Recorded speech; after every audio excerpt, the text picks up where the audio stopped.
chillin', serial killing, pre-core villains on the mic, got you reeling.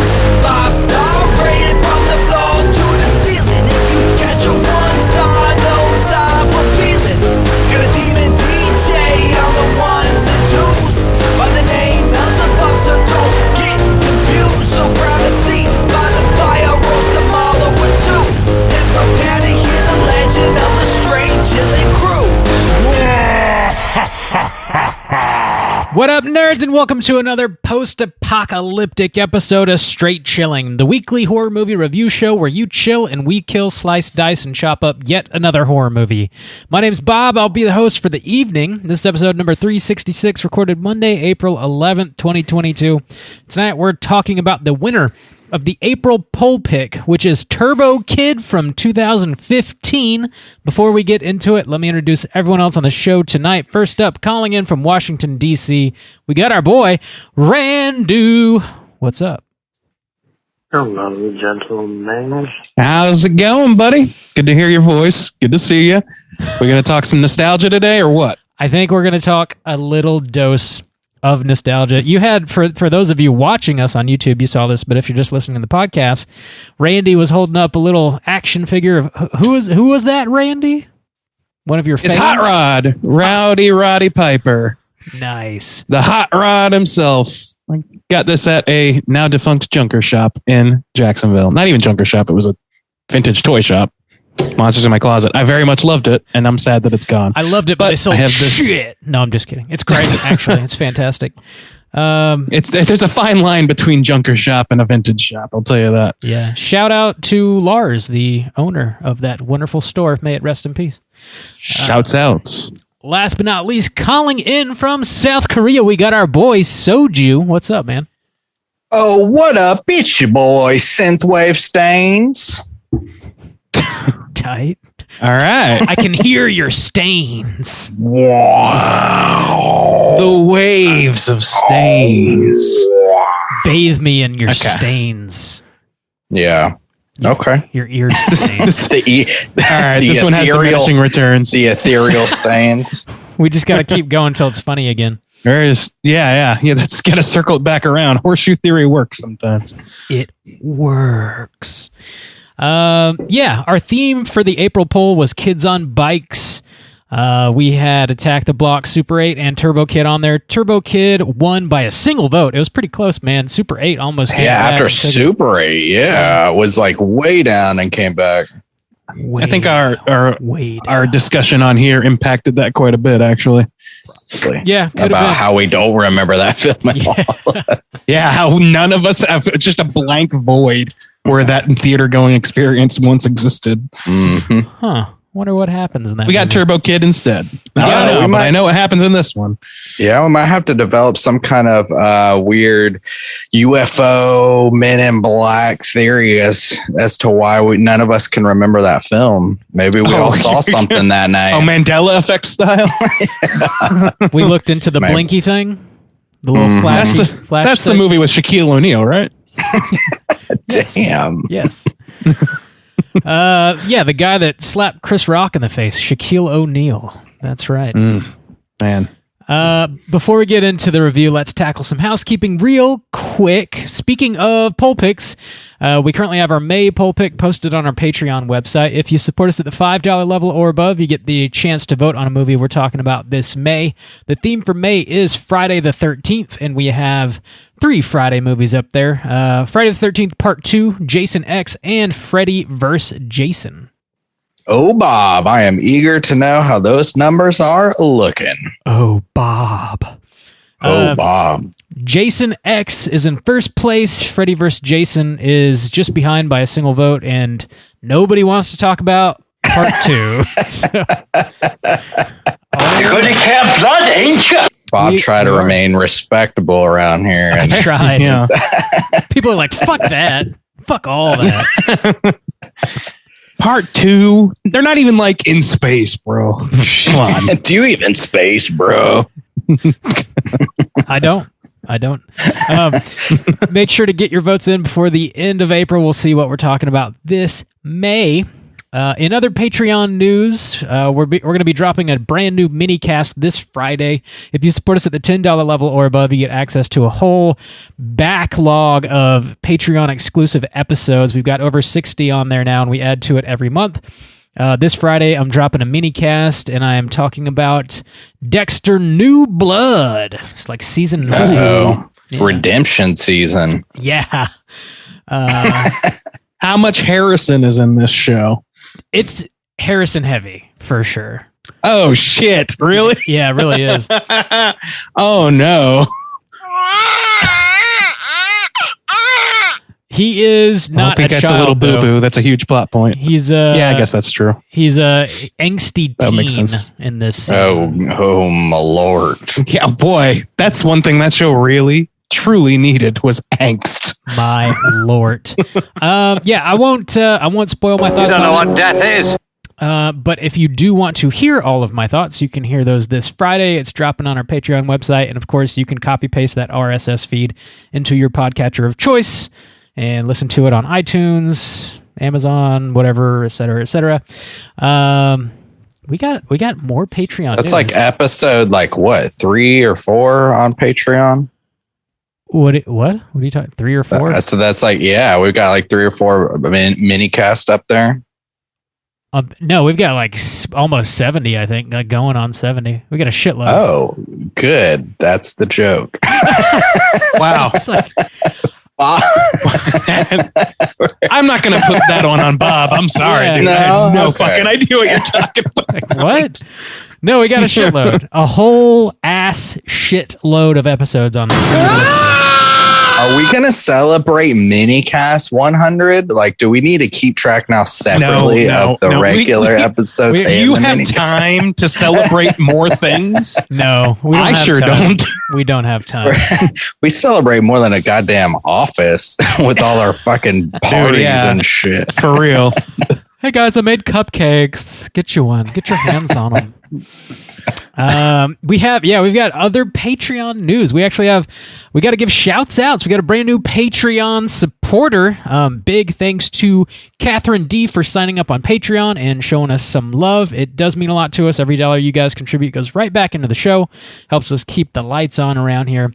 And as is tradition around these parts, we owe Catherine the straight chilling salute. This one goes out to Catherine. Slap my ass. Ooh. Slap my ass, Catherine. Slap that bleached booty hole. Slap it right off. It's Christ. It's nice We and don't clean. need to prolong that bump. We really don't.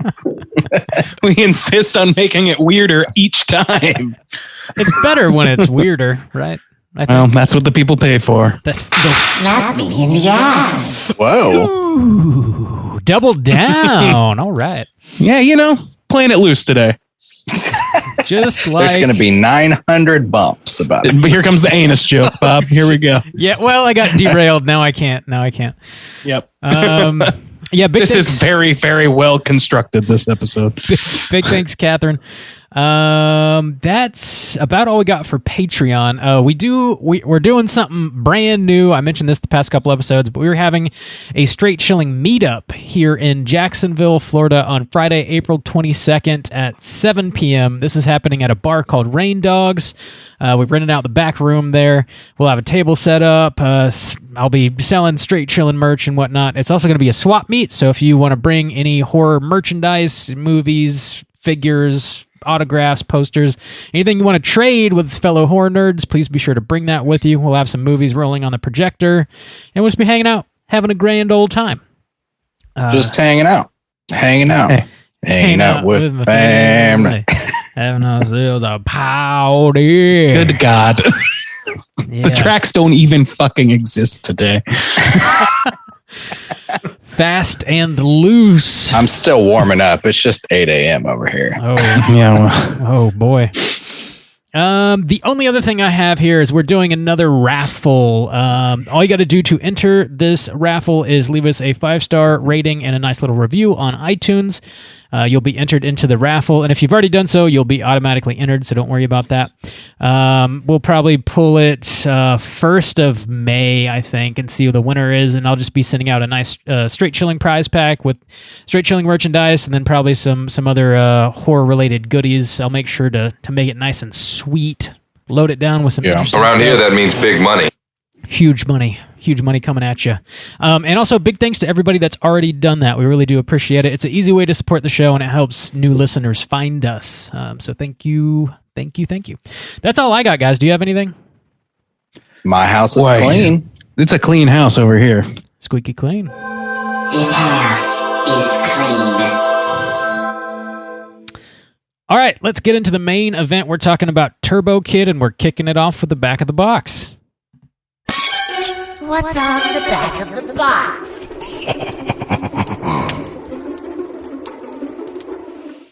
Bob, I Bob, know. you got a box of this one? I got I it. have this box. Ooh, It's an Ironside heavy box.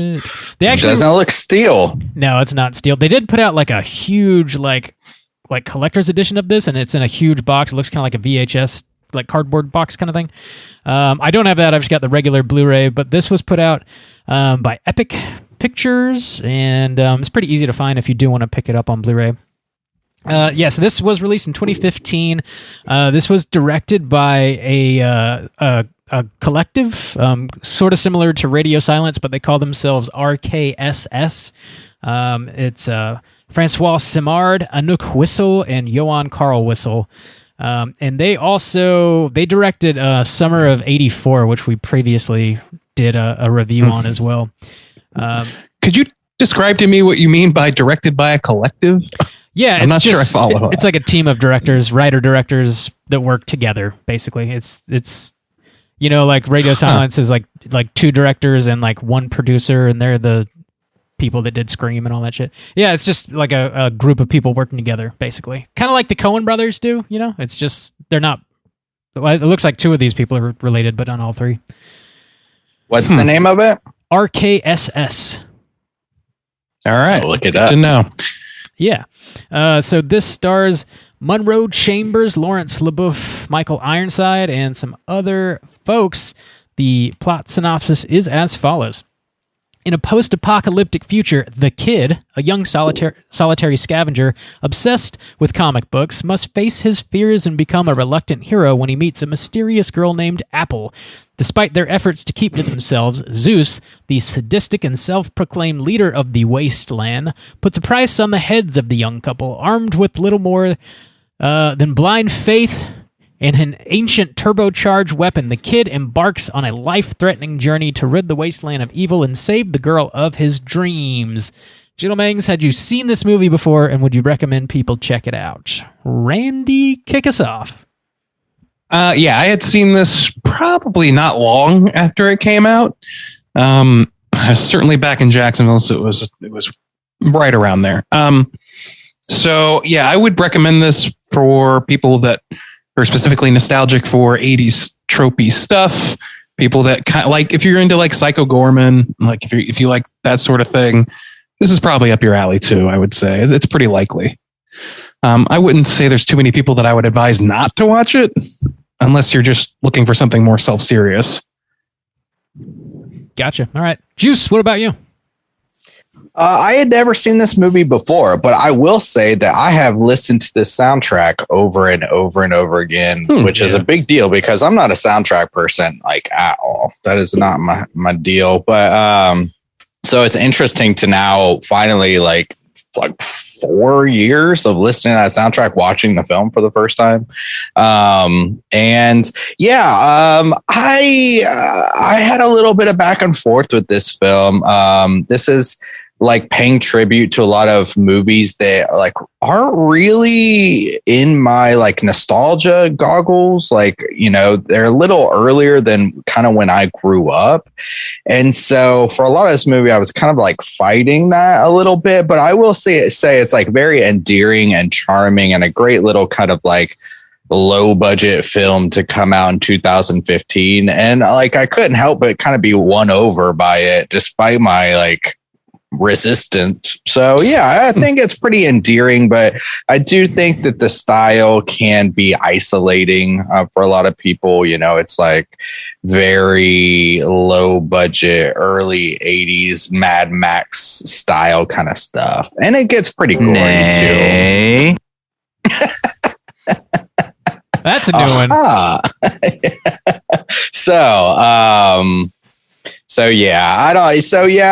a pretty decent recommend, but like it's unfortunate that you can't watch this with kids really, because it does get super gory. So I think despite that, it would be a great watch for kids, but then it gets a little too adult, I think. That's fair. Yeah. For sure. Yeah. Yeah. It's a lot of blood. Yeah. Bob, Yes. what do you think about Turbo Kid? I'd seen this maybe 2 or 3 times, and I am definitely a big fan of this movie. I hear what you're saying about the like nostalgia maybe not being for everybody, and I admit, even like not for this movie necessarily, but like the nostalgia heavy movies feel a little played out and just kind of overdone. But when I watch this movie, like, it doesn't really hit me that way. I mean, I see it and recognize it for what it is, but it doesn't hit me that way. It's just a lot of fun. It's overall, like, it's got a lot of heart to it, but I think it's primarily just like a really great popcorn movie. It's like, you know, kind of an adventure movie with like a shitload of gore. It's not an outright horror movie, so don't go into it expecting that. But it's kids on bikes, and you know, the guts are flying. It's just a fun ass movie. I'd highly recommend it if you want some fun and guts. All right. Blood. You want some blood. Yeah, that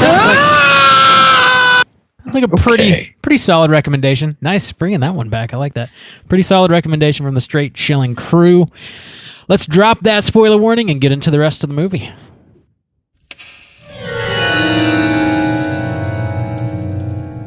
Spoiler warning.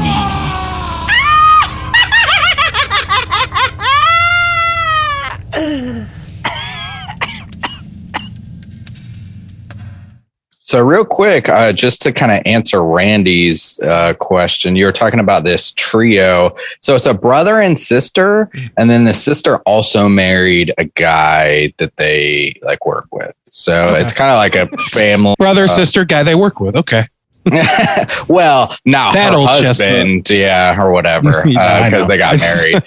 But yeah, they all are labeled as directors, though. So Gotcha. It's just an unusual setup, and the way Rob phrased it made me think it was more people than that. But okay, yeah, I thought it was going to be like, I thought it was like almost anthology level number of directors. I was like, man, that seems like a shitty idea. Nah. So yeah, I do have the plot typed up. I'll blast through it real quick. It's fairly short. In post-apocalyptic 1997, we find our characters living in a place called the Wasteland, ruled by the evil Zeus, who uses a device to grind people into water. Our main character, simply referred to as the Kid, rides his BMX bike around the Wasteland and trades for water as well as for his favorite comic book, Turbo Rider. He eventually runs into the eccentric Apple, and they become close friends. She is then kidnapped by one of Zeus's henchmen, and he narrowly escapes. He then finds the remains of the real Turbo Rider and takes his armor as well as his little wrist weapon. The Kid sets off to rescue Apple, but he's captured and thrown into an arena with Apple and an arm wrestling cowboy named Frederick. Together, the three of them defeat Zeus's warriors and escape. The Kid discovers Apple is a robot after she survives a gunshot. They go to a robot graveyard to find spare parts to fix her when Zeus's henchman shows up and Apple is decapitated by Skeletron. The Kid passes out. When he wakes up, Frederick has saved him, but he says Apple couldn't be reactivated. The Kid reveals Zeus killed his parents when he was a child for their water, and he and Frederick go hunt Zeus down to kill him. They defeat several of his henchmen, but just before the Kid is killed, Apple shows up and saves him. Zeus then shoots the Kid, Apple and Frederick. The Kid is saved by some Viewmaster discs that he had underneath his armor. The Kid then blasts Zeus with his wrist weapon and reveals that Zeus is himself an evil corporate robot. The Kid blows him up. Oh, shit. I know. Bezos himself. The Kid blows him up using explosives Frederick had. Apple protects the Kid from the blast, and also the blast ends up revealing fresh water underneath the compound. The kid then buries Apple, and Frederick asks him to stay and help distribute fresh water to everybody else. He declines and rides off on his BMX bike to explore the rest of the wasteland. Roll credits. Yeehaw, partner. All right. Yeah. Let's do this thing. Yeah, I was just thinking about this because I don't know, coming off my recommend, I was just thinking about something that like kind of really bothers me about this film and like keeps like gnawing away at me of like the idea of the retro paying tribute type of vibe, but also filling it with that like really endearing feelings and kind of leaning into that to say like, oh, remember when you watch these kinds of films as a kid, and yet they don't make it kid friendly. It's kind of like the idea of like, just keep going with your audience. Like, oh yeah, they're all in their 40s now. And so we're going to make it adult. It's like, if you're going to pay tribute to those films, why don't you like pay them the proper respect and say like, this is a coming of age story that now your kids can watch and enjoy the same kind of aesthetic as you. I think that's like kind of, I don't know, that kind of bothers me about bringing old stuff back, but making it for adults. I completely agree with you. And the thing is like, you know, I've praised. No, yeah. I was worried like about your face. I was just going to say the same thing. Like when you said that and like, you know, I've praised and I'm going to bring up Psycho Gorman a lot this episode because they're very similar beasts. They're sort of like kind of comedic, but mostly nostalgia driven, kids properties turned adult. But the difference is that this movie isn't that funny. Like it's not trying to be the level of comedy or satire or whatever of that era, which is kind of what Gorman does well, I think. And this movie doesn't do that. It like you said, like it's really a missed opportunity that like everything about the story except for the gore comports perfectly to what a kid could enjoy. Yeah. And it seems like a huge misfire to not allow the kids in the room for this one. Yeah. I mean, maybe you're just a kick-ass parent and you do get the kids in the room and then there's no problem. I don't think that makes sense. Yes, but I mean, I don't know. Jaws gave me nightmares as a kid. I can only imagine what this thing would have done to me. I like as a parent, I wouldn't say this movie is good enough to warrant like you know, some classics you could get away with that there's like a little bit of, you know, blood, but like not this movie. It's just okay, good. And you're right. This came out in 2015. I didn't watch it until this week or whatever. But I did have the same idea of like Psycho Gorman, and I was like, Psycho Gorman really actually made me able to appreciate this film more, because still at the beginning of this film, I was like fighting it pretty hard. And as I said, my recommend, it did kind of win me over with that kind of heart and the type of endearingness that I'm like talking about, the coming of age story. But you're right. Without the comedy to say like, isn't this so kind of ridiculous? It's almost Psycho Gorman I see as kind of poking fun at how ridiculous those kind of things were, but still doing it in a respectable way. Like, oh, wow, this actually still looks good for what it is. This is more done in a loving kind of way. Like, remember how good those movies were? Yeah. But now it's like, oh, but we're going to make it adults. But it's like, you're right. If you had taken out the extreme gore, this would be a great movie to watch with your kids to bridge that cultural time gap. But you could totally even have like the deaths and everything could still be intact. You just don't revel in it the way a 40-year-old man wants to revel in it.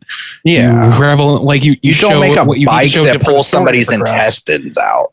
Right. And make big jokes about it or whatever. And I think that scene, maybe more than others, that's the gore that I think works best, because that seems on par with Psycho Gorman's comedy to me. Like the Ironside of it all was very good to me, and I would say that's my best. That's the best example of gore usage in the film, with the exception of maybe the like 3-layered person that happens the at torso, the end. Like hamburger situation. For me, the gore really has to be accompanied by really adult humorous things, because that makes it a full-fledged adult movie instead of an homage to a kid's movie, or instead of like making a kid's movie and then just tossing some gore at it. So I love not to reiterate that. I love the gore in this movie though. Like if you took it out, the practical effects are pretty good on their face. if you took it out, Sorry, Bob. I feel like I would be left wanting a little bit. Like there is ultimately a lot of heart, specifically towards the end of the movie when you get these like flashbacks of the kid with like his parents and, you know, his mom's like fixing his little viewfinder and stuff. And then we see that like Michael Ironside ended up killing his family and you're like kind of, you know, feeling for him. And then when Apple dies and stuff, it's like it's very heartfelt, I think. But if you removed all the gore from like, you know, the adventure section of the movie, I feel like I might be a little bit bored with it. I mean, I guess it would probably be still like if your target audience was like younger kids, it would probably be engaging enough for younger kids, but I feel it might feel kind of like hollow to me, I think, really? Because of the I budget disagree. being so low. Do you? Okay. I Well, disagree, but primarily because, and this is going to be where I'm sure there's going to be people calling for my head. I was pretty bored with this movie both times I've watched it. I did not find this movie very engaging. I didn't find it all that charming, although I can see why somebody would. It really just didn't hit me like you said. I didn't have the nostalgia boner for it exactly. I also it felt sort of pandery to me, but it wasn't pandering to me, so I couldn't benefit from the pandering. And if you're going to do that, like I can sit through movies like that, but usually they're movies that are like meant for families, and this is like kind of this weird amalgam that doesn't feel like it really truly knows what it wants. And that's kind of my core problem with the movie.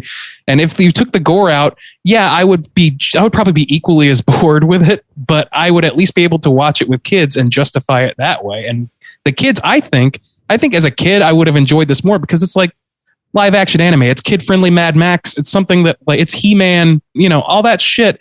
Yeah. That shit appeals to kids. It does not need like it needs like a basic story, which it has.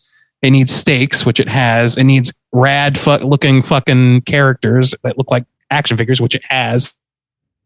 An adventure. Like this is a good family film ruined by good gore that belongs in another movie, in my opinion. I didn't feel it pandering at all. Sorry, Juice. No. Go ahead. Yeah, I mean, like one of the things that I liked about this, because a lot of the nostalgia bait type movies do feel really pandering, and they're just trying to cash in on your nostalgia and not really like honoring the thing. They're just like, you like this bullshit, so I'll throw it into my movie just because it'll make you watch it. I didn't like feel that way when I watched this movie, though. I felt like they were just kind of making the movie they wanted to make, and it didn't feel like it was condescending to the original like properties that it was kind of riffing on, or condescending to the audience. See, I'll disagree with you. I'll come back to it because Justin, I know you want to say something, but I do want to come back to that idea. I need to get right in the middle of like 2 or 3 points here because I keep ping ponging like between you guys. Dude, same, but I haven't got in here. So okay, so I also find it somewhat pandering, but I also kind of understand Bob's point. Like, even though I made the point of like, yeah, it's sex without the gore to have these kids, I do kind of understand the point of.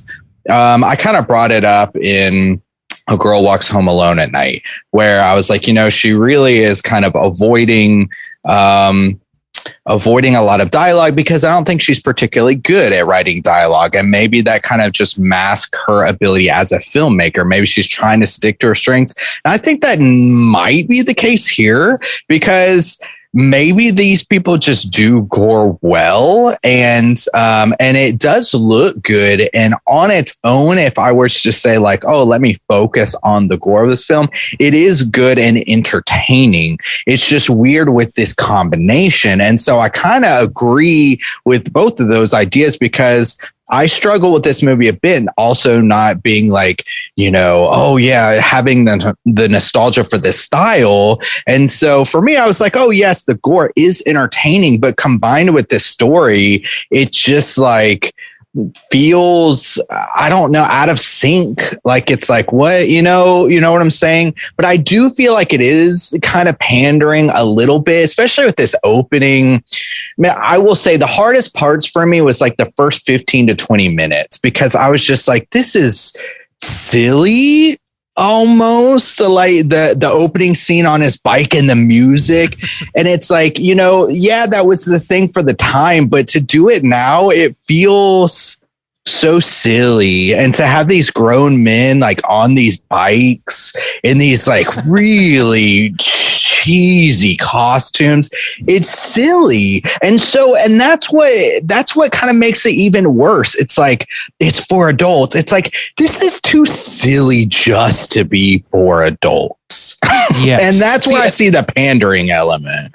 And see, that's the thing that I want. That's part of, like, you're touching on the same thing that I'm kind of like wanting to lead to, which is this idea that like you've got, it's not just the nostalgia that feels pandering to me. It's a combination of things. And one of the big ones, probably the biggest other side of that, is Apple.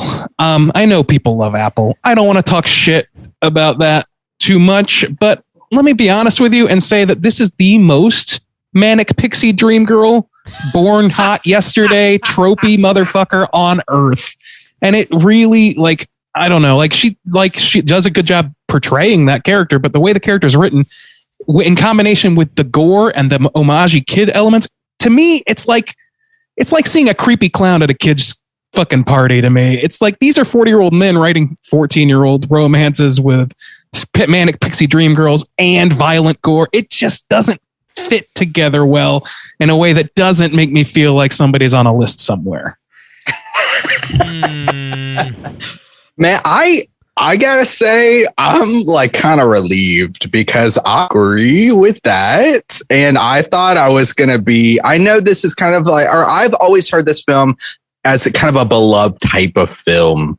And when that chick popped up, she was, when I said the first 15, 20 minutes was a struggle for me, that in the same kind of way, when it popped up, I was like, oh man, this is a little too much for me. Now, where it ultimately led, I thought she kind of maybe evened out a little bit. But they laid it on pretty damn thick in the first, like in her introduction. And like, as they start to progress, and I was like, I don't know if I can handle this. It's just like, so I'm glad to hear those words come out of your mouth, because I was feeling a lot of the same things. And I thought I was going to be alone in my principles. Not at all. And that's what I thought about this movie to begin with. Like, people really love Apple, and I understand why. To me, it's a little try hard. They're trying. This feels very much like fan fiction-y. Like, it's like somebody writes porn fan fiction for Harry Potter. It's like, don't do that. Like, do that if you want. I'm not saying, please don't keep shaming. Do whatever the fuck you want. Okay, but I having watched this movie, I would not read that, and I would not choose to depicted that either. Yeah, because it's weird to me. I think Bob has some thoughts on this one. Yeah, I'm sorry, Bob. I'm alone in my principles here, I guess. I didn't pick up on any like weirdness at all. Like, I don't know, she's just like a hyperactive robot. I don't know, and there's nothing like sexual happening between the two. It seems like pretty friendship based. Like, I don't know, it didn't feel like weird. They almost kiss like in the first 20 minutes. Yeah, I mean, yeah. And then again at the end. And she's like the only girl in the film. And she's a damsel in distress in a lot of ways. I don't know. Yeah. Yeah, I mean, and I guess she's a manic pixie dream girl she... trip. To me, it's like it's Zooey Deschanel distilled into the most hyperactive version of that. I mean, yeah, I guess I can't disagree. I just didn't my mind didn't go there, I guess, when I was watching it. I just kind of took it at face value for a crazy robot. That's fair. I didn't take it as necessarily like, this is so creepy, even though I was like kind of creeped out. I'm not going to lie. Like, when you talked about the clowns, that kind of clicked for me. When she just popped up and I had the same word popping in my mind, try hard. I was like, this is super try hard. I was like, God damn, because she just shows up at a playground and is like 110% from the get-go. You know, there's not from a different movie. Yeah, there's not this kind of lead into the relationship. Now, once their friendship had been built, that's where I started to be like, okay, this movie is winning me over, and now this feels more authentic. But like, they just had to force it there to get you there. Like they had to be like, here's a person and here's her personality. It's in your fucking face and you're going to swallow this. And I was like, God damn. And see, nothing set this up well. I don't know. It felt very, I agree. Her name's kept Apple. Thinking try hard.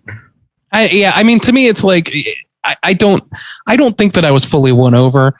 I can understand why you would be like, they don't go as like, it doesn't go as creepy as it could. And I'm not going to sit here and say that like even the first or second time I'm watching this, I'm sitting there thinking, boy, this is creepy because of this, and this. It's very much like a back of the mind thing where I'm like, why does this not feel good right now? Yeah. Is it because I'm seeing, a childlike story that would fit in any, basic, like Saturday morning cartoon transplanted onto this with little humor to it, like some, but kind of interspersed.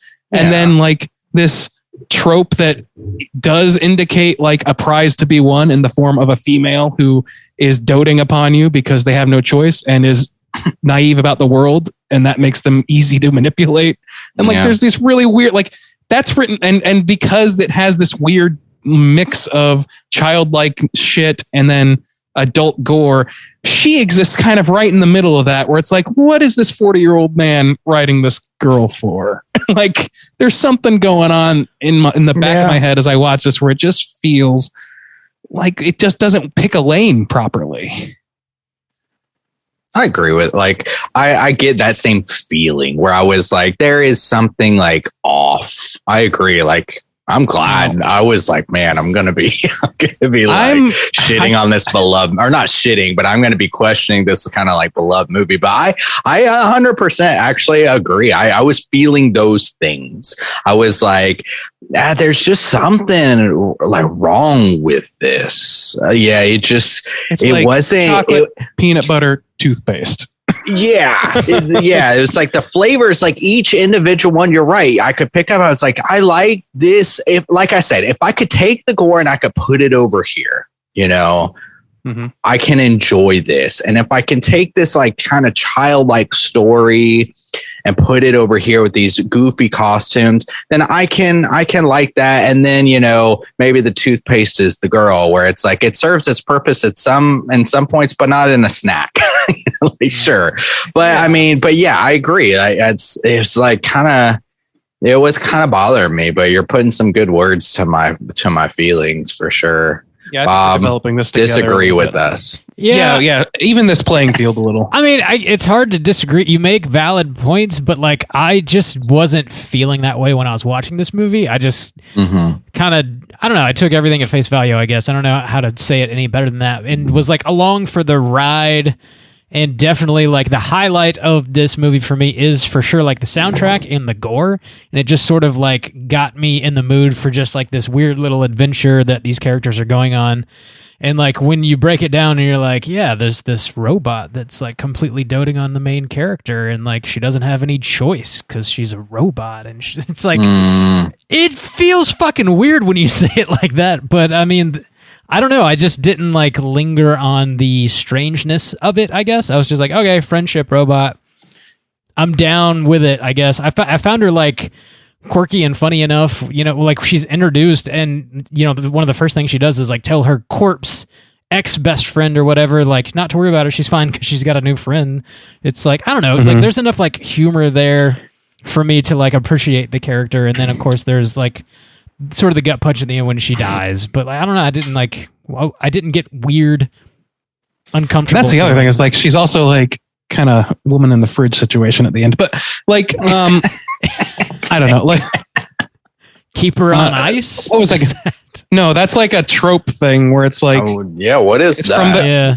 I think I read all about this once. It's a trope that originated in some sort of Green Lantern strain of comic books, where Green Lantern had this girlfriend and she was, and then one day he comes home and she's been cut up by his enemies and put in his fridge. It's like she only existed for that purpose, was to be to give him a conflict. Yeah. Give him something to build off of. Gotcha. And that's not exactly what's going on here, but like her own, like that's not her only reason for existing, but it just kind of has that because of her her dying. Yeah. Anyway, that's a whole other thing. I don't mean to like get hung up on that. Well, how did you feel? Because where it really bothered me, like, how did you feel when she was introduced? Like, were you just fine with it? Like you said, oh, there was a little bit of comedy like in the introduction, but I mean, that personality is like there 100% from the very get go. That didn't bother you at all? No, it didn't bother me. I was down with it because it is sort of, I don't know, like juxtaposed to the kid and his like starkness and like his like timidness, you know, as he goes around, he's got all these rules. It kind of like reminded me of Zombieland a little bit. He's like, here's how you survive the wasteland. And he's kind of like breaking these rules down for her and stuff. So I was sort of like, balance between the two characters. I think it really didn't bother me, even though she is like in your fucking face from go. But dude, that stick, when they like found that stick, and I was just like, I guess it wasn't until they finally got thrown into the arena where I was like, I can start accepting this, I guess. But anything before that, I was like, this is too much. The gnome stick line? Yeah. That seemed very pandery to me. Yeah. It just reminded me of Evil Dead. And I was like, oh, cool. Like, I don't know. It pandered to you. I guess. This is right up Bob's alley. Reason. It's his type of girl, his type of references. It was made so for plump, so Rob, you're just eating it up. You're just drinking the Kool-Aid, my guy. No, I don't want to shit too hard on this movie either, because I do understand why people love it. For one thing, like, there's one thing about this. There's a couple things about this movie that I really do enjoy. I don't love the soundtrack like you do, Justin. To me, I mean, I think maybe removed from the movie, I probably would. But within the movie, it was just so droning. It seemed to like never change pace with the action on screen. And that really, I don't know why. There was something about it that seemed disconnected a little bit. And it just kind of led to this like sort of baseline throughout. I didn't feel like, oh my God, my camera just. Oh yeah. Whoa. When you did your hand, I will say that having listened to this soundtrack, like it's about 4 years ago, I really put together like a synthwave playlist. I was just like looking up a bunch of artists, and this one came up. And so I was listening to the soundtrack over and over again. And it's hard to now take that and put it in this film, because I feel like I feel like the soundtrack is constructed better, in my opinion, than the film, because the film's so going for this like type of aesthetic, and the synthwave to me doesn't fit with the grimy like wasteland look. And so the biggest song where they're like fighting in the pit or whatever, that's like one of my favorite songs. And then them just like fighting in this like empty pool felt kind of weird. But so it's hard for me to now inject the music into this film. I would just say like, it's another one of those elements where I'm like, if I can remove it from this film, then it's amazing. Like it's so good. But in the context of this film, I kind of agree. Like, ooh, like that doesn't necessarily gel too well with my brain. I don't know. Bob, you like this a lot too, don't you? Yeah, the soundtrack. Yeah, I think it's great. Yeah. That playlist that you made, I listen to it probably like every fall. I usually like put Me too. spin it. Yeah, it's got it's just bangers left to right, and a lot of them are from this movie. And I hadn't seen this movie in probably a couple years, and I forgot that a lot of those songs are from this movie. So when I put it on, I was like, "Fuck yeah!" Like me too. Yeah, that's nice. Great. Because it is, I made it around fall. So yeah, I bump it every fall too. It's got that good vibe, but yeah. I don't know, like I'm sure that like removed, it's like, and I think you're right. You kind of touched on something that I think might be true overall about my feeling towards this movie, which is that the sum of its parts, it's like made up of really good stock generally. Like each individual component is good and I like, but then you put them all together and they just don't fit quite right. I don't know what it is. Vibe completely. Like, yeah, they're close. They're close. It's like uncanny valley of tone. That's the thing is like, I would be on this kind of roller coaster of like, I'm just not into this, but I got to watch it for the cast. So like, whatever. But then I would be like, oh, okay. Yeah. Okay. I get where they're going and I'm into it now, like right now, but then something else, I'd be like, oh no, I kept doing that, like back and forth and back and forth. Like, I know a positive. I really like some of the other characters too. Like the dude who has the blade, the Skeletron guy or whatever. That is the most action figure character I have ever seen in a movie. It is, but that totally worked for me. I don't like all that guy completely worked. And I was like, I wish I don't know, but the kid worked for me really well too. Something about the look of that kid and how he plays it off seemed to fit perfectly for the era that they were referencing. I was like, holy shit, this element felt like that, and the skeleton guy felt like the truest elements of what they were paying tribute to. And I was like, holy shit, they are nailing both of these parts. I would add Ironside to that. Who? Yeah, Michael Ironside. Oh, the one-eyed villain. Yes, he's hamming it the fuck up. So it's a little bit bigger maybe than Skull. The Skull guy kind of benefits from being a mute in this movie. Yeah, for sure. And the robot reveal at the end, I didn't pushed it too far for me. If they had left that out, I would probably understand agree. Why. Yeah, but at the same time, yeah, I liked him as just like a. I liked Ironside generally. Period. Yeah. Mm-hmm. Yeah. Anyway, I did want to I keep every time I start saying positives, I end up saying negatives. So the positive I really want to mention is the production value. They got a lot for. Well, I think they got a lot of value for their buck. The look of this thing, like for going for Mad Max for kids, is this clearly the aesthetic they were going for. And I think they kind of fucking nailed it, generally speaking. There's some things that are maybe a little wonky, but they're kind of to its benefit. Like the kid wearing essentially a BMX outfit, that is actually like pitch perfect for an homage to 80s movies like this. Because that's what they probably would have fucking used. And also within the wasteland aesthetic, having people wear things that they find and scavenge makes sense also. So I don't know, to me, that's the sort of shit that I was really taken by, and that I really wanted to like this movie more than I did because of the things like that. And I don't know. I think that Ironside was fun to watch, generally speaking. He was. But again, those are good pieces. I think the soundtrack probably is good on its own. I haven't tried it, but I trust you guys on that. And it sounded good on just isolating it for myself, but it just didn't comport with what's happening on screen. It's a fucking Voltron with the wrong pieces. I feel like if they had Psycho Gorman, I think perfected this idea of it didn't go for the heartstrings aspect, which allowed it to revel in the funny adult stuff of it. The gore, the humor and gore that's in this seems counterproductive to the story and the heart that is being displayed. The thing that's charming and winning Justin over is the same thing that is making those parts obsolete in the context of this movie. And that's where I feel conflicted, because I feel like if you take kind of like Bob was saying, if you take the gore out, well, then it doesn't feel very exciting.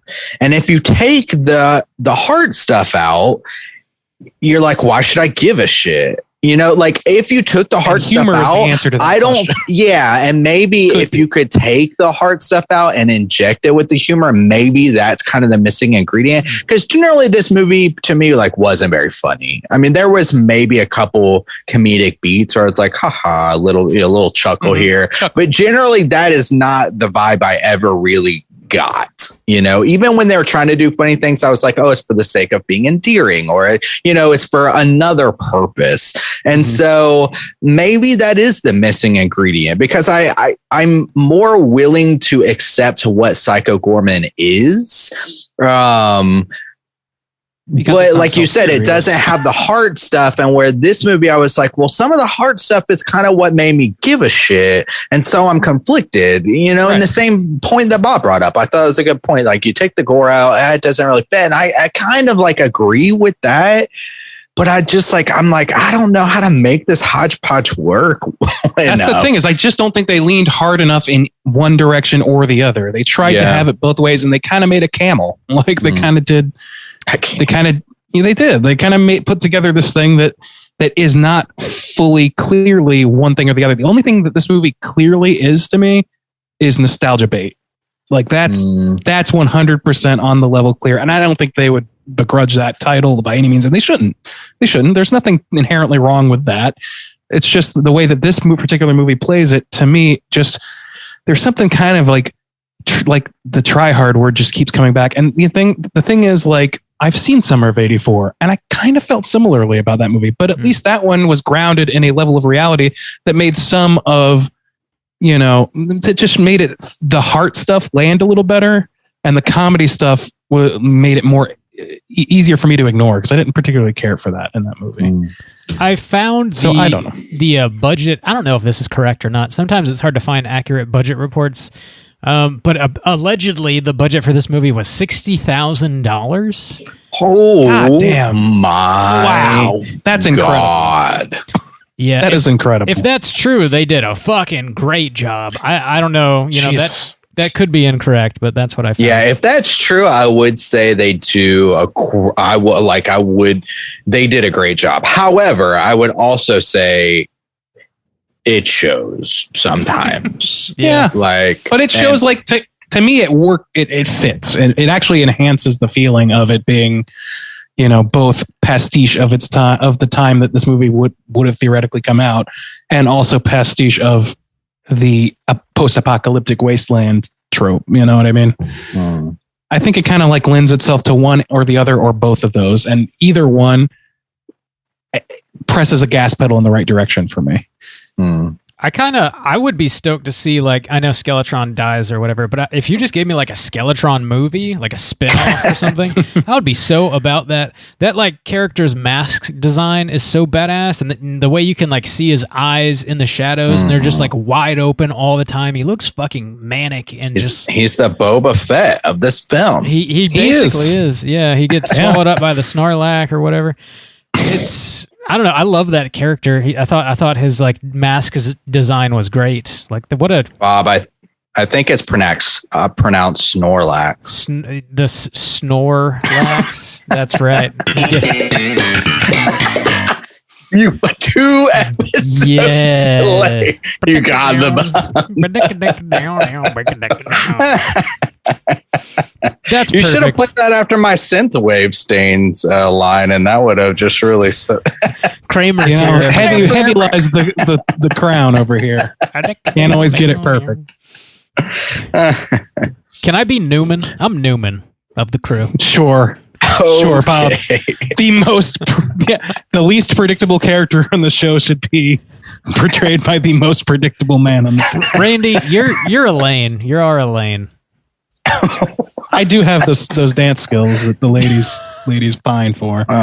Perfect. We're all cast. Nay. Oh, so man. Randy came prepared. Randy didn't need Bob's bumps this week. No, Randy had it on lock. I mean, when you ask, Randy even asked at the beginning, "Hey, Bob, you got any bumps?" But it's how would you even fit them in? I did some house cleaning. Okay. All right. This house is clean. So, all right. Nice. All that. Any other points you guys want to touch on before we rate this thing?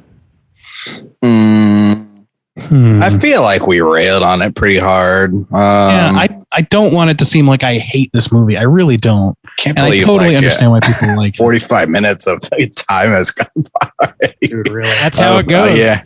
I know. I we can guess run our not, but I feel track. kind of bad. You should. Well, yeah, let's go ahead and rate this thing out of 5. If there's any other positives that you guys just forgot to mention or whatever, now's the time. Squeeze them in. Juice, let's kick it off with you out of 5. How do you feel about Turbo Kid? All right. So some of the positives, I kind of like there was something about them fighting together in the pit that felt okay for me. And then they went on a journey. But even the kind of reveal of, oh, she's a robot, and even the reveal of this guy's a robot, I was like, man, they're really throwing a lot at the wall here. And I don't the arm wrestling guy, he was okay at some point times, but then not really at other times. I don't know. It just there were some really strong pillars here that then felt like they were decorated in just some really cheesy shit. And so there's some stuff that really holds this movie up. I would say the kid, for this aesthetic and everything, like really fits the vibe. I would say they got some great villains. The Ironside was really solid. And then the skeleton guy, really great. I love that. I love like the action even from that guy and from the kid. I love that he was kind of like this endearing, innocent kind of guy, but then he's coming out and he's got his weapon and he's standing up for himself and he's like, whatever, ready to fight. And that worked. I like their little journey that they go on to the graveyard. When she kind of dies, it is sad, but then it also is kind of like pandering, like Randy said, like, oh, this is just to sacrifice somebody to make you feel something. And then that kind of feels shitty, honestly. I don't know. At the beginning of this, I was having a really hard time getting into it. So I would say the first 15 minutes, because it looks so shitty in a lot of elements. These dudes are arm wrestling. This girl shows out of nowhere. She's going 110%. It was hard for me to get into it. And had I not already watched Psycho Gorman and had I not had to watch this for the cast, I would have really struggled, I think, on my own. I'm glad that I got through it because as it kept going, it pulled me in more and more and more. And ultimately, I was like, oh, yeah, I'm really glad I watched that. As I said before, I love the fucking soundtrack Removed. I think it's great. The gore is really good. Like that bicycle thing, that's very clever and that's nuts. The guy with two half of bodies on his head, like that's ridiculous and fun. The guy cutting people's heads off with the saw and shit. Like it all looked good, especially if their budget was $60,000. So there's a lot to praise here. But also it's a bit of a hodgepodge. It's like all these crazy flavors on this super low budget and not everything works. And I think that's fair though. I mean, I think they did a good job for what they had, but I think it might be a little overhyped at this point. I think I'm going to give this movie a 3 out of 5. All right. A 3 from old booty hole stains. What? I hope everyone's listened to last episode. Right, yeah. That's the thing with Straight Show. We make you listen to all of them. Our jokes are ongoing. It's one long story that's 365 episodes. So we like are the development, except unplanned. We're the Marvel of the horror podcast world. Because you also have to be a part of the Slack to get some. It's true. Yeah, you got to be all in. You need. The exclusivity. We're following the Disney model over here, Randy. I hope you can accept that, Bob. Well, la vida. Yo, tell us out of 5, how do you feel about Turbo Kid? I am a big fan of this movie. Sorry if I did overhype it to you guys. It sounds like that may have been the case. I just ultimately see this as like a really great popcorn flick. You just throw it on and I'm along for the ride. It's definitely like the gore stands out for me more than anything. The like pool battle sequence I thought was pretty like badass. The whole bicycle like gut removal was badass. The like Skeletron when he gets stabbed with the umbrella and like explodes was badass. There's a scene kind of towards the beginning of the movie where our Frederick character is like taking a leak and there's this dude standing next to him and Skeletron like cuts him in half with his blade and just like blood and urine goes everywhere. It's like disgusting but like hilarious, I thought.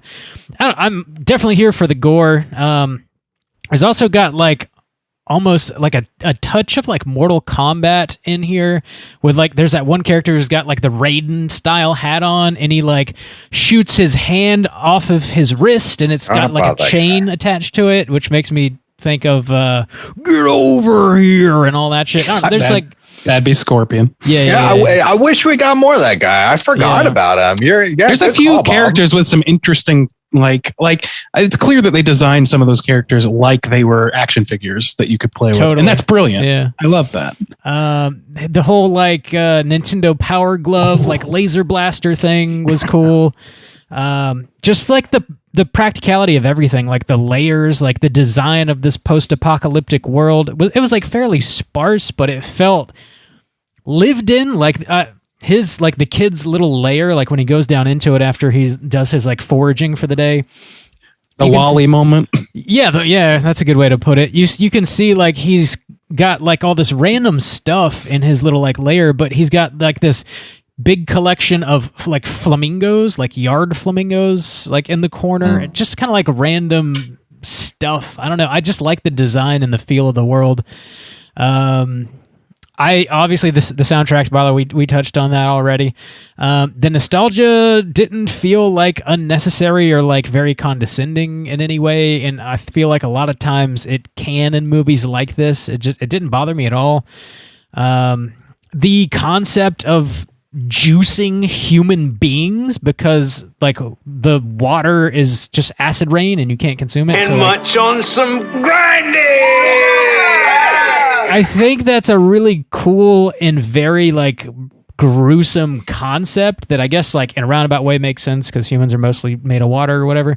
But it's just like an interesting idea. And the fact that the world has been sort of like overrun by robots, and we only get like, hints of what really happened and like what caused the apocalypse to occur.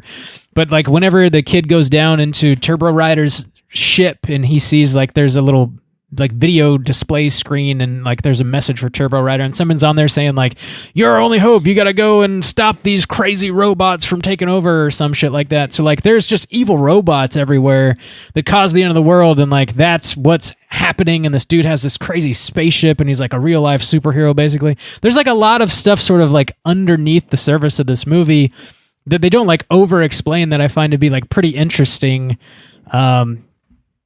And then, of course, you mentioned like the heart towards the end where we get flashbacks of the kid and his parents and all that, and then Apple passing away. I think there's a lot of stuff to like here. Maybe it could have used a little more substance, but I don't have a whole lot of negatives, like really hardly at all to speak of. I'm going to give this a 4 out of 5.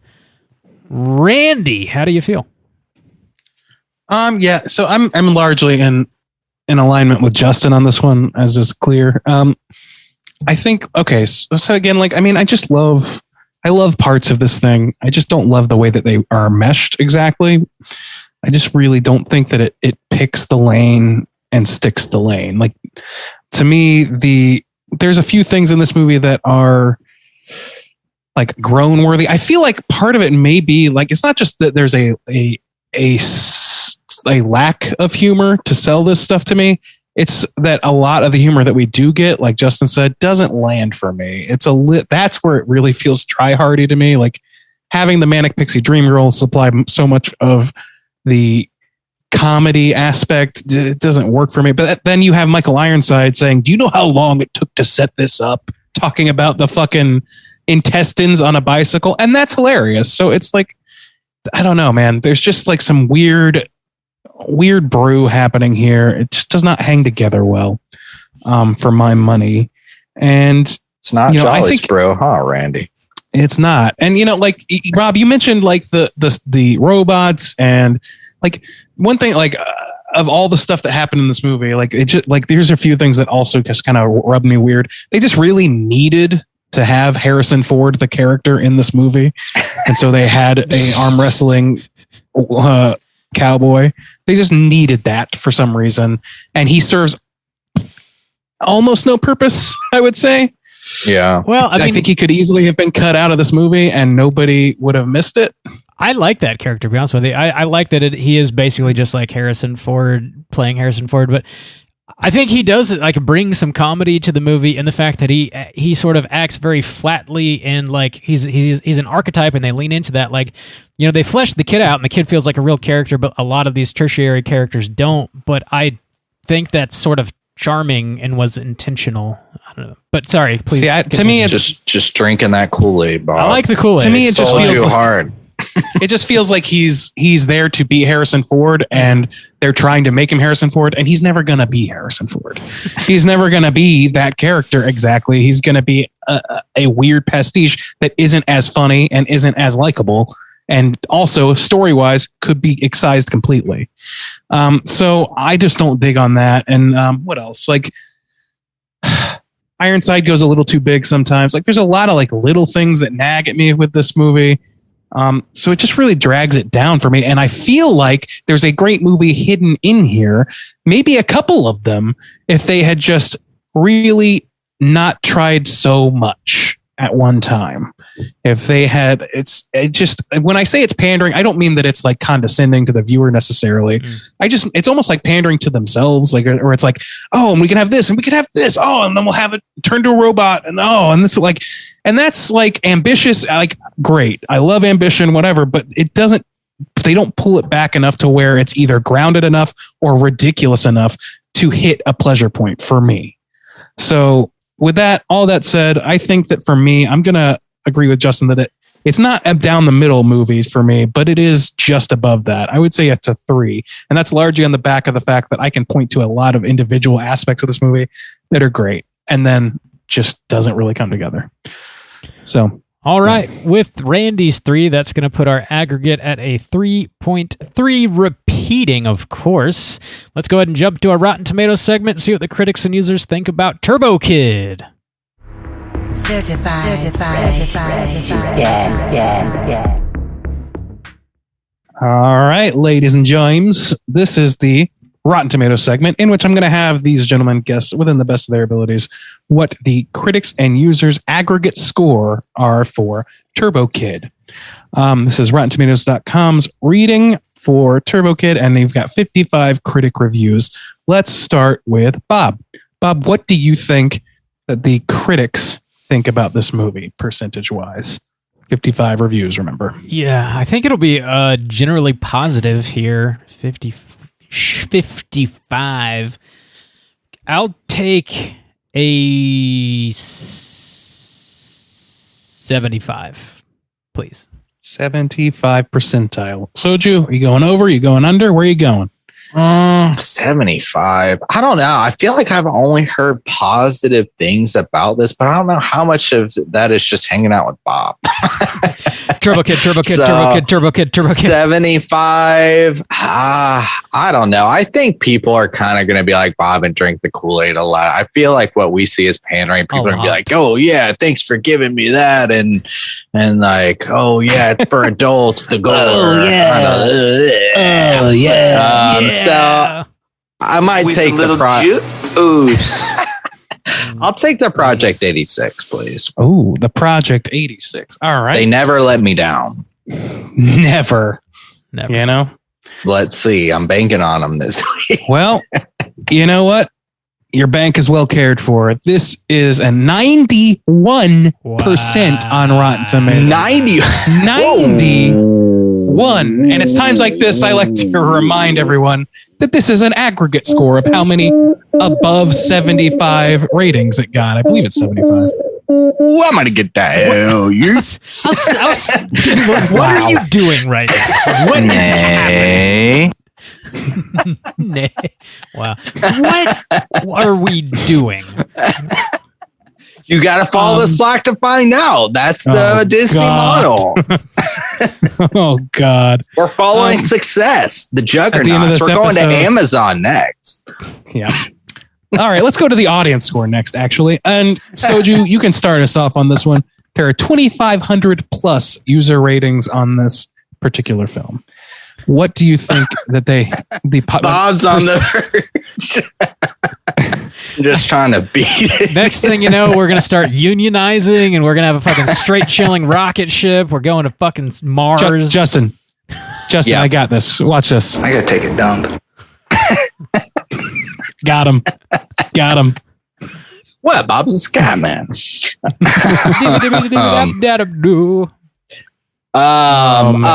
Let's see. I will take credit. I think that's going to be high too. I mean, users. I'm going to double down.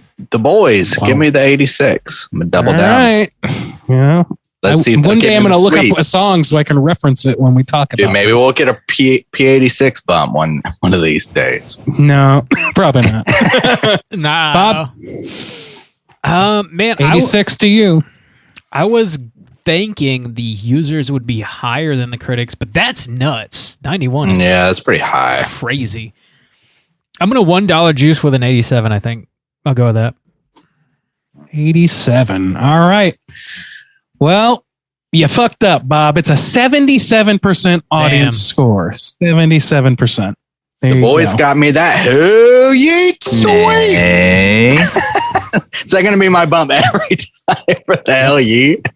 Yep. You know, we have a hell yeet bump. Nah. No, we don't. All right. So, yeah, the audience score is 77%. The critic score, 91%. And the critics' consensus reads as follows. A nostalgic ode to kids' movies of yesteryear, Turbo Kid eyes the past through an entertaining, albeit surprisingly gory, postmodern lens. I guess. It's Hey, Bob. Postmodern. Hi. Remember when I got that hell yeet sweet? No. The whole thing. I know. What's the deal with the airlines? I mean, they give you these little bags of peanuts. You can't even open them. What are they thinking? Randy, you gonna read some funny shit or no? Yeah, I guess I'll try and Do find the user negative review this time because last time that show was really fucking funny. Okay, yeah, we'll go to the users. That's fine. Give me 1 second. Stretch Critics for me are for a too second. serious. Too serious. Just like us. Last week we got the but in the end, at least the dude had tits or whatever. Yeah, at least the dude had. Thank God for that. Surprise tits. All comes back. in Okay, there. here's a negative. I don't know how funny it's going to be or not. We'll find out. Tim G says, I was waiting for this to end. Shoestring is one thing, but bikes, it isn't even funny in a corny, reliving the 80s way, and it's just slow and unoriginal to boot. And the violence seems to be the point of the movie for some reason. Yeah, that wasn't funny. Oh, yeah. That's unfortunate. It's like Yeah. poorly written as well. Well, Yeah. So, I mean, this is the user section, guys. You asked for this.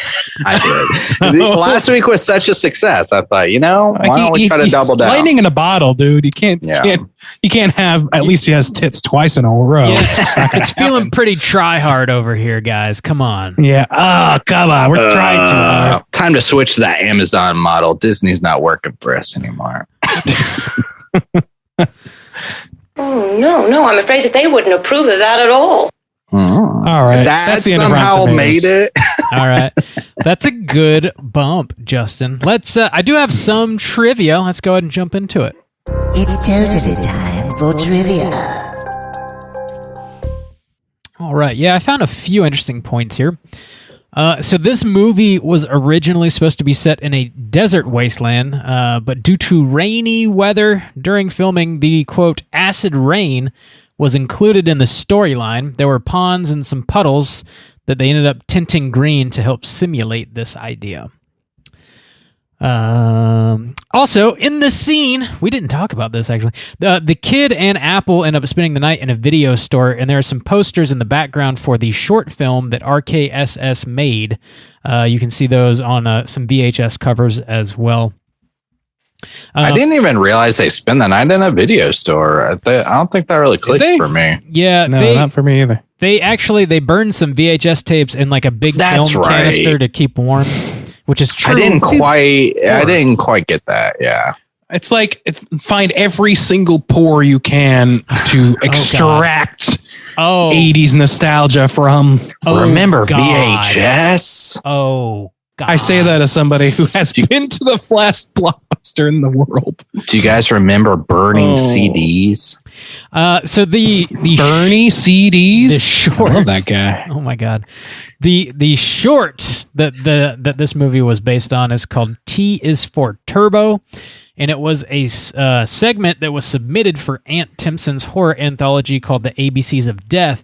Ant Timpson ended up not selecting the short for his movie, but he was impressed by the approach of the filmmakers and liked the short enough to help them expand their idea into a feature-length film.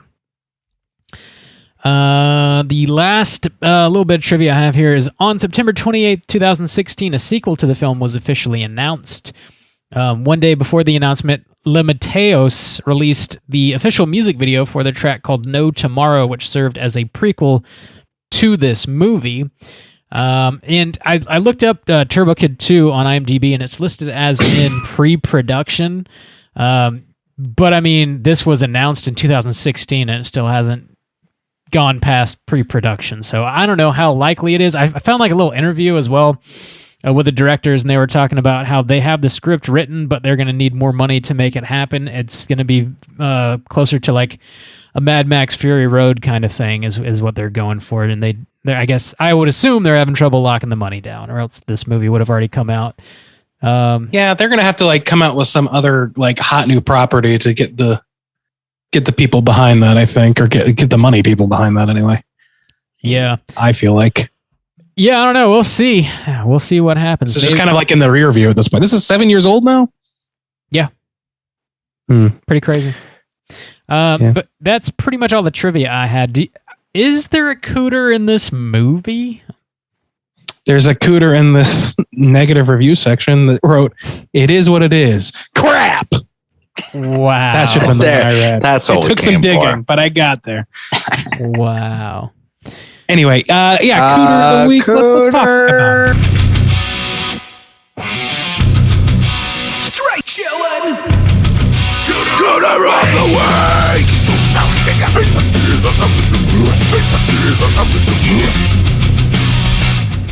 Juice, what is a Cooter and why do we hunt them? Cooter is a character type and a straight chillin' exclusive. Cooter must hit 3 of these 5 points to be considered a Cooter, but we want the Cooter with the most points. The 5 points of Cooterdom are sexual deviance, manipulation, smug arrogance, overall looking attire, and overall patheticness. Boys, I don't know. Is there a Cooter this week? Maybe not. Nobody really jumps out at me. Let's talk about old Ironside, because really, I think if anybody was going to hit it, he'd be it. So smug arrogance, check. Mm-hmm. Yes. Manipulation, grindage, check. We could say that he tricks everyone to think he's a human being.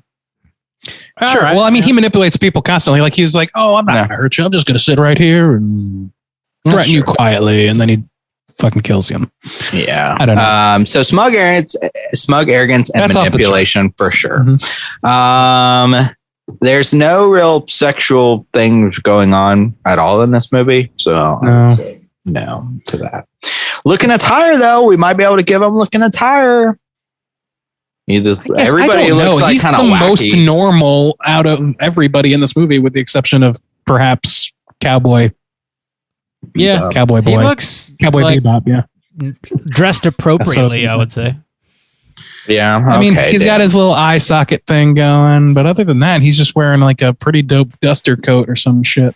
Is he pathetic? So if he's a robot and he doesn't need to drink water, I would assume. So why does he give so much of a shit about water? Control, I guess. Yeah. Like, I think so. That seems to tend more to manipulation to me. Yeah. All right. Yeah. I kind of feel like he doesn't really, and he doesn't strike patheticness really. He's pretty on top of shit and not unbothered 99.9% of the time. Okay. He was the only one I thought could maybe hit enough, but I don't know if we're going to get him. Yeah, I don't think anybody really hits that. No. Hits that mark. Frederick, no. Skeletron, no. The Kid, no. Apple, no. Like I'm not getting vibes from anybody really. What about the directors? Since Randy was accusing them of, I didn't want to say only Randy. I accused them. J'accuse. No, I think that what happened. I mean, honestly, I don't think that anything that I pointed out was an intentional thing by any means. I think it was fallen ass backwards into by maybe some spaghetti tendrils of thought that are thrown at the wall here. Fallen ass. No, and Bob bought it hook, line, and sinker. I bought the fallen ass. Fuck what you heard. Fuck what you heard. Yeah, this is Cooter free since 2015. Let's go ahead and talk about what we've been watching this week. Hey gang, what you been watching? Randu, what have you been watching? So I got pretty dog sick this weekend, so I did a lot of watching and a little bit of gaming and stuff. Watched that new Netflix documentary about Jimmy Savile. Is that Savile? Excuse me. I think they pronounce it Savile. Which is a 2-part true crime documentary about Jimmy Savile, who was a radio and television personality in Britain. I had heard this man's name dropped here and there. Have you guys seen any of the trailers for this or anything like that? I just saw it on Netflix. I'm interested in it. I'd never heard of him before. How was it? So it was all right. I think that, like, you know, obviously the story itself is entirely fucked up, as the true crime docs tend to be. I would again say that this is another, you know, it's basically 3 hours of material around there, and it could have very easily been an hour and a half. This does not need to be 2 episodes, 2 parts. They spent the entire first part covering basically the public facade of Jimmy Savile and not his underlying crimes, maybe hinting at it here and there to keep you engaged. But they didn't really get to that shit until the second episode. And I was like, this, man, can we just get to the story that's here? Because I can just, you know, I can think about Bill Cosby all day long. You know, like, I don't... This is, and that's really a similar thing to what's going on here, except like, I don't want to go into what it is, but like, this guy did some fucking heinous shit. He deserves to be in hell forever. And, listen, watch it for sure. He deserves to be in hell. And I don't know what else to say. Like, it's well put together, except for the length of it for me. And you know, I was happy to learn more about this content. Okay. Too soon. Yeah. So I watched that, and I would recommend it overall, but it's just a little long.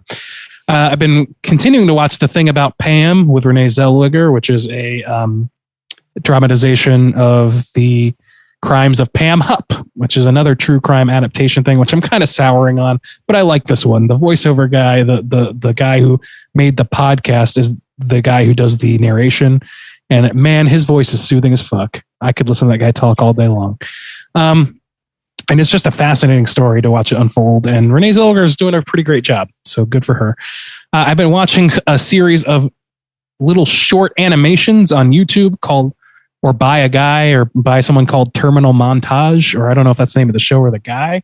And apparently it's pretty popular because he's got millions of views on this shit. But there's like humorous, like flash animation style recreations of basically all the like SNES and N64 games that I grew up on. So it's like, it's a nostalgia bait thing, but it's also pretty funny. And I think the humor in it is pretty great.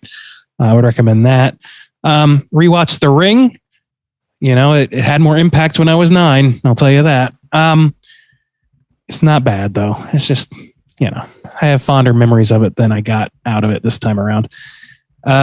And speaking of nostalgia, I have been playing through Ocarina of Time. I got to the Forest Temple yesterday, and I intend to complete it tonight. Like the Forest Temple or the Forest Temple? Okay, yeah, gotcha. The adult Forest Temple.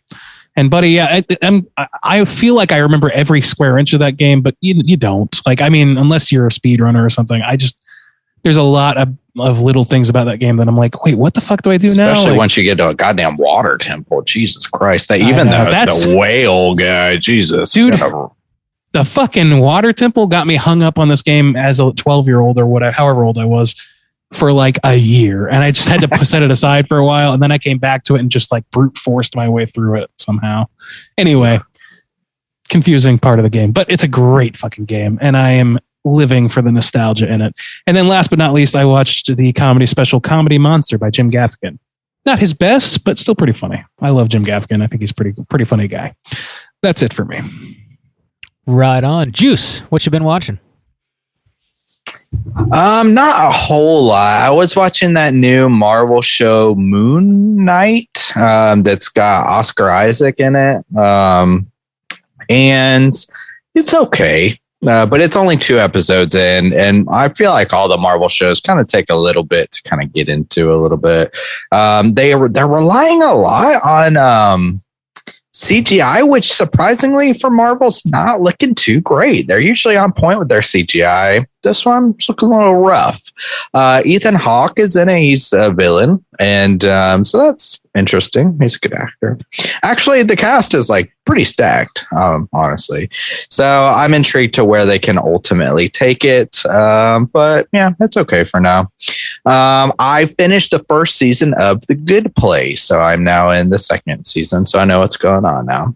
Man, is Jacksonville ever not going to be a global joke? I think, man, it's going to be a few. It's going to be a few millennia, maybe. Dude, Jacksonville is just the biggest joke in any aspect that you could pick. Evil, like anything. So it's just like I feel like anything that I get involved in. Oh, let me check like the NFL. What's going on that? Oh, the Jacksonville. It's a joke. Oh, let me watch this new show over here. I have no idea. Oh, Jacksonville's a joke. It's just like that's got a death curse. Apparently, it's got a death curse. Except for Straight Chillin' Podcast. I mean, we're thriving, so thank God. Obviously, I think that's largely because 2/3 of us are separated. Yeah. I think that's largely because of the Jaguars sucking for so long, and that's just what people know about our city is that they got a shitty football team. It's like easy. One year they'll be good, and everybody will be like, "See," and then they'll be bad again. But like, Ash, like versus the Evil Dead, like that had nothing to do with the Jaguars. Yeah, I love that. I mean, it was like Ash's favorite. They've gotten place. a reputation for being trashy and shit. You know. Yeah. You know that Campbell's like lives in a place called Jacksonville, but it's not Florida. I think that's where that joke came from. Oh, okay. I gotcha. I think it's like Jacksonville, Wyoming or some shit, Montana, somewhere. Oh, okay. I did not know that. Like, that's my. I might be misremembering that. So double check. Your mileage may vary, but that's what I remember. So yeah, I watched. So let's see, Good Place and Moon Knight. Oh, I started a couple years ago. I had watched that entire Vikings show, but I had stopped at like their last season at the time. So I recently saw that there was a 6th season that's on Netflix, and I started watching that again. It's okay. Once you get past a certain point and certain characters are gone, it really loses like its initial like value. But is this Good Place? Wait, what is this? No, I'm sorry, Vikings. Viking. Oh, okay. Did I say that? Maybe I missed. No, I might have glossed it because I was reading something. I watched it like several years ago, and now I'm just finishing season or getting into season 6. So, but other than that, I just have not had. I had fucking midterms last week, and I just have not had time to watch shit. So, yeah, that's about all I've been watching. Robert, what you got? Did you pass all your exams? Dude, I fucking did. Thank Jesus. Proud of you. Proud of you. Fucking midterms, my lord. Yeah, I passed. Using A's. I know, man. Check out that sweet Korean. Wow. That's some difficult shit right there. I watched a handful of things this past week. Randy, you spoke about this on our last episode, but Everything Everywhere All at Once came out. This is the latest A24 hotness, and it's not a horror movie at all. It's about the multiverse. It's got like a lot of pretty sweet like action, like kung fu martial arts kind of sequences. It's a sci-fi action. So yeah, science fiction heavy for sure. It's also got like some almost like Tim and Eric level of like absurdity in certain scenes. It's like it's a crazy tone. Like the movie's kind of all over the place. And it was like a wild ride that I fully enjoyed. I really, really had a great time with the movie. It's a long one too, but it doesn't feel long. It's like 2 hours and 15 minutes or so. But like by the end of it, you're just sort of like completely enthralled, or at least I was. I recommend it. It's very different, very original, fun, wild ride that's you couldn't possibly be able to figure out what's about to happen next. Nice. To the senses. Yeah. Is it, my friend? It is. A24 has a shit ton of movies coming out this year. Yeah. Bob, you want to know something interesting about that? I mean, it's A24, so you probably guessed this, but I watched a featurette on YouTube with the directors, and man, a lot more of that movie is practical effects than you might realize. Nice. I was shocked at how much of it was not digital. They just do a great job of like meshing things together. Nice. Okay. Yeah. Yeah. It's like pretty wild. There's a lot of insane stuff happening on screen. So if the majority of it's practical, That's pretty tight. I want to make most of it comes through the editing. Tell me that editing isn't top tier. That shit's incredible. It is. It's like I've been wanting to talk about this for 2 weeks. I'm sorry. Yeah, I can't like reference specific scenes because it'll spoil it. But there's like one scene in that movie where I was like, this took somebody a year to make, and it was like a minute worth of footage. I was like, this took for fucking ever. It's great. Check it out. I also rewatched Red State, which is Kevin Smith's first horror movie. It's got Michael Parks in it. John Goodman is also in it.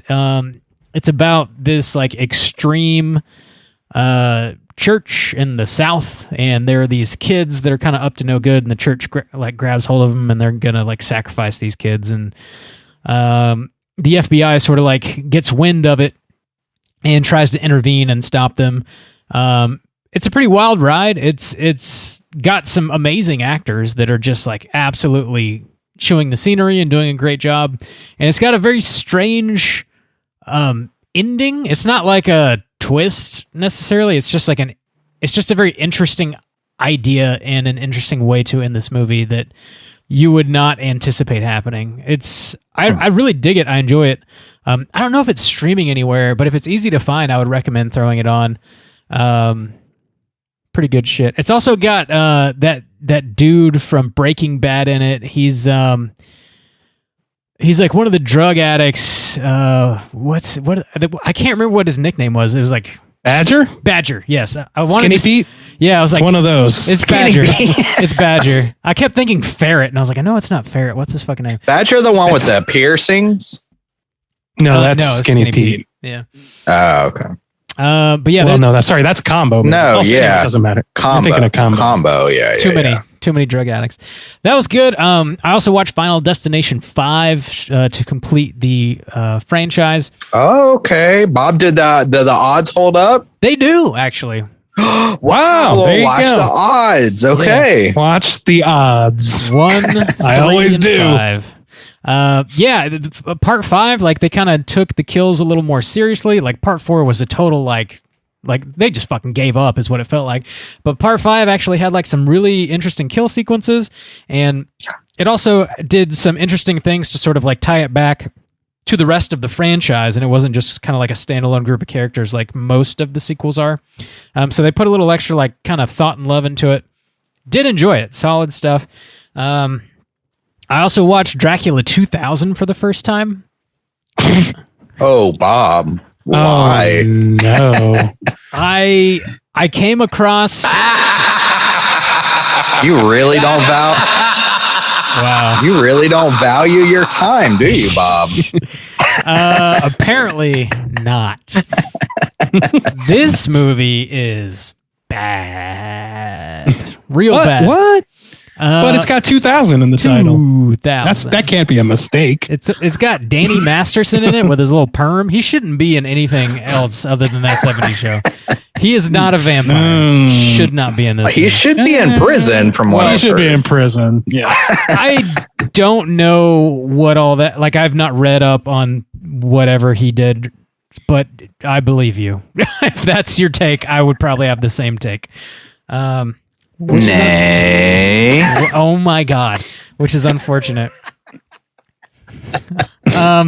Also, I didn't realize that this movie was like largely set in New Orleans, so I did at least get some enjoyment out of that. But like overall, the plot is just absolutely. I didn't remember that. nonsense. Dracula in New Orleans? Jesus Christ. Yeah. Thanks. I mean, that could work in a movie without 2000 in it. 2000. I mean, what is that show? True Blood was New Orleans. wasn't it? I never watched It's in it. Louisiana. I didn't either, It but- was like backwoods Louisiana. The Bayou. But Interview with a Vampire was also in New Yeah, Orleans. no, and you that's were- true. You had a hard on for that. And, and apparently Candyman Deuce, which I've still never seen. It's solid. I recommend it. You don't have to. Okay. I like it. Different takes here. Yeah. That's pretty much all I've been watching for the most part. Yeah, we do have one more segment to get into, which is our Hotline Screams. We don't have any voicemails to play for y'all this week, but if you're listening and would like to call in and leave us a voicemail for next week, you can do so at 904-638-3231. Do we have any prompts we want to throw out there for next week, Juice? I just What you got? I just thought of one since you were talking about what you've been watching. I wanted to do a create your own Final Destination kill. Call in with your Final Destination kill ideas. Maybe we'll put together a little knockoff straight chilling Final Destination. You don't know what death is. In 5 years, once we've got some funding. Yeah. Oh, That's yeah. all. Just 5. This will be the Give us tribute. $60,000. I know a guy. So yeah, I don't know if you could create a Final Destination. I will say some of those kills like affected me in life, or just anytime I'm driving behind like a car or a truck that's like carrying like I fucking hear this big ass all the logs time. or some shit. Or Everybody, yeah. I Dude, think of that. Everybody shit. feels that way, I think, because of this movie. Yeah. So that log truck sequence is the opening for part 2, and that is the only scene worth remembering in that movie. Yeah. That scene is so good, though. Ugh. It is. I agree with you, but man, that scene is great. Their intros are like pretty legendary, honestly. Like the airplane in part 1, log truck in part 2, part 3 was the roller coaster. Part 4 is like I've already forgotten, honestly. Like, it's the racetrack. They're Yeah, watching, you like, said it race last cars. week. Yeah. Oh, yeah. It's so bad. It's You guys got any ideas for some sweet Final Destination kills? yeah. Let us know. Let us know. Yeah. There's like I think I'd have to think on this actually. There's like one scene. Let's not workshop it just now. Yeah, there's one scene in one of those movies, and I'm blanking on which one it is. It might be part 3, I want to say. But this dude gets like stuck to the bottom of the pool. Like somebody turns the pump on in the pool, and it's like an in-ground pool, and the grate like gets torn off or something. Yeah. And he gets like suctioned down to the bottom of the pool. Yeah. And it like rips his guts out through his butthole. It's like I read a real book gnarly. like that. Yeah, that's right. There's a Chuck Palahniuk book that I think that's how you pronounce it. Palahniuk, I think. Anyway, I started reading that book. It's called Ghost, and I was not ready for it, so I stopped immediately and complained about it for years. That's why you don't swim in pools. That's not That's true. Love why. pools. Give me the pool. Call in next week. Let us know about your Final Destination kill. 904-638-3231. We're going to be back next week with a brand new show. As always, we're going to be talking about another Patreon pick. This one was chosen by Miles B, and the movie is The Curse of Frankenstein from 1957. Not that one. That's a mummy movie, and it's dog That is a shit. mummy. So slam your eyeballs into The Curse of Frankenstein. Get ready for next week's show. Until then, please rate, review, and subscribe to us on iTunes. You can follow us on Twitter at STR8_chilling. You can hit us up on Instagram at Straight Chilling Podcast. You can send us an email through our website, straightchillingpodcast.com. If you want to join in on our daily Slack channel conversations and get more of these wonderful inside jokes, just hit us up on one of those social media outlets. I'll send you a link so you can join in on the fun. And until next week, as always, all you mother truckers, please keep chilling.